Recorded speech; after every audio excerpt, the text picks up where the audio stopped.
Hello guys, আসসালামু আলাইকুম। সবাই কেমন আছেন? আশা করি ভালো আছেন। আমিও ভালো আছি।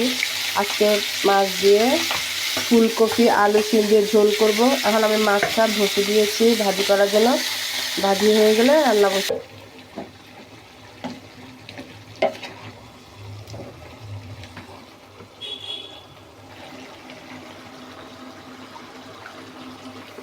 কষানো হয়ে গিয়েছে, এখন আমি পানি দিয়ে নিচ্ছি।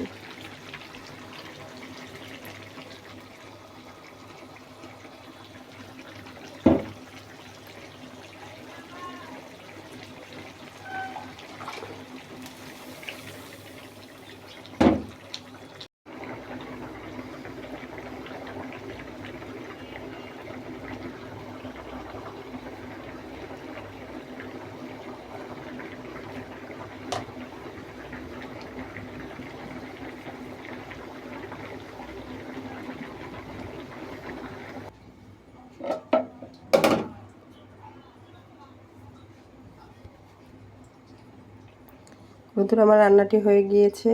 আমার রান্নাটি যদি ভালো লাগে তাকে ভালোবাসা দেবেন। সবার বাসায় সুস্থ থাকবেন, নিরাপদে থাকবেন। আল্লাহ হাফেজ।